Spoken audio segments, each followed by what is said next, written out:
चुनावी दौरे पर उत्तर बंगाल पहुंची हैं ममता बनर्जी। जानकारी मिल रही है 4 दिन के दौरे में हवाई रूट का इस्तेमाल किया गया।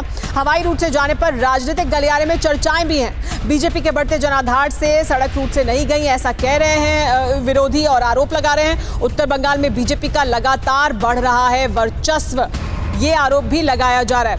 हम आइए ग्राफिक वॉल पर भी चलते हैं और आपको वहां से कुछ और अहम जानकारी भी देते हैं। तो ये बड़ी जानकारी मिल रही है कि किस तरह से पहुंची हैं उत्तर बंगाल में ममता बनर्जी अपने चुनावी दौरे पर उत्तर बंगाल में, लेकिन क्यों सड़क रूट का इस्तेमाल नहीं किया और हवाई रास्ते से गई, इस पर सवाल भी उठ रहे हैं।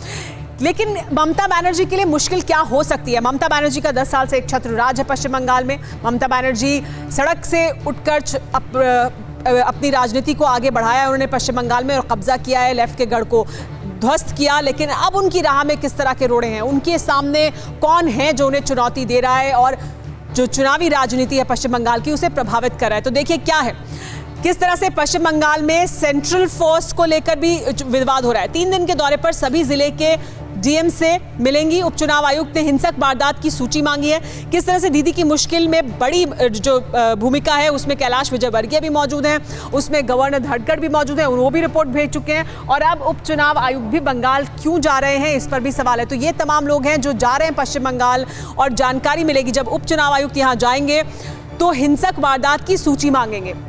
ऐसी जानकारी मिल रही है कि चुनाव आयोग की तरफ से कहा जाएगा। कैलाश विजयवर्गीय ने बंगाल में सेंट्रल फोर्स की मांग कर दी है। गवर्नर ने पहले ही राष्ट्रपति शासन की ओर इशारा कर दिया है, कह चुके हैं कि मुझे मजबूर ना किया जाए। 17 दिसंबर को बंगाल जाएंगे उपचुनाव आयुक्त और ऐसे में 3 दिन के दौरे पर सभी जिलों के डीएम से मुलाकात करेंगे उपचुनाव आयुक्त। उपचुनाव आयुक्त ने हिंसक वारदात की सूची भी मांगी है। ये मुश्किल आगे पैदा कर सकती है आने वाले चुनाव से पहले टीएमसी के लिए, जो वहां पर इस समय सत्ता पर काबिज है। गवर्नर ने पहले ही राष्ट्रपति शासन की ओर इशारा कर दिया है। रिपोर्ट भी भेजी गई है गवर्नर के धनखड़ की तरफ से। गवर्नर धनखड़ और पश्चिम बंगाल सरकार के बीच लगातार एक दूसरे पर आरोप प्रत्यारोप और बयानबाजी होती रही है। उपचुनाव आयुक्त किस तरह से वहां जाने वाले हैं और उनके वहां पहुंचने से पहले कैलाश विजयवर्गीय सेंट्रल फोर्सेस की मांग कर चुके हैं। तो बीजेपी की तरफ से इस तरह की मांग की जा रही है और ये जो बड़ा सवाल है वो जरूर बना हुआ है कि क्या ममता बनर्जी के लिए अब आगे आने वाला समय मुश्किल होने वाला है, क्योंकि बीजेपी पूरी ताकत के साथ चुनाव प्रचार में जुट गई है समय से पहले ही पश्चिम बंगाल में। हमारे साथ सभी मेहमान बने हुए हैं और सौगत राय जी, अब ये आरोप भी लगा रही है बीजेपी की उत्तर बंगाल में जाने के लिए हवाई रास्ते का इस्तेमाल किया ममता बनर्जी ने, सड़क रूट से नहीं गई क्योंकि वहां बीजेपी का वर्चस्व बढ़ रहा है। क्या ऐसा है? ये तो पागलपन है। ममता बनर्जी उत्तर बंगाल गई है, उनका 2 मीटिंग जलपाईगुड़ी और कूच बिहार में एड्रेस करना है।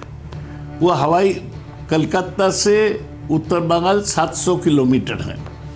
अगर रोड पर जाते तो उसको 12 घंटा टाइम लग जाता, तो एक रैली कम कर पाती। तो गई है, उसको तो सरकार भी चलाना है और मीटिंग भी करना है। टाइम बचाने के लिए हवाई रूट से गया, इसमें ज़्यादा बोलने का क्या है? मोदी जी सब जगह प्लेन से नहीं घूमते हैं, हेलीकॉप्टर से नहीं घूमते हैं। ये सब बोगस बीजेपी के लोग कुछ भी उठा लेते हैं, बोगस है, उसमें कोई तर्क नहीं है। और अमित शाह भी जाएगा पश्चिम बंगाल में, कोई फर्क नहीं होगा। अमित शाह तो पहले भी जा चुके हैं, फिर जाए, उनको तो आजादी है। लेकिन ऐसी जानकारी मिली है जब वो वहां जाएंगे तो शुभेंदु अधिकारी उनकी मौजूदगी में शामिल हो सकते हैं बीजेपी में। उनका जाना, टीएमसी के तमाम और नेताओं का बीजेपी के नेताओं के संपर्क में होना, क्या टीएमसी को और कमजोर नहीं कर रहा है? और क्यों ऐसा हम देख रहे हैं कि टीएमसी के नेता बीजेपी की तरफ जा रहे हैं? सुनिए ना,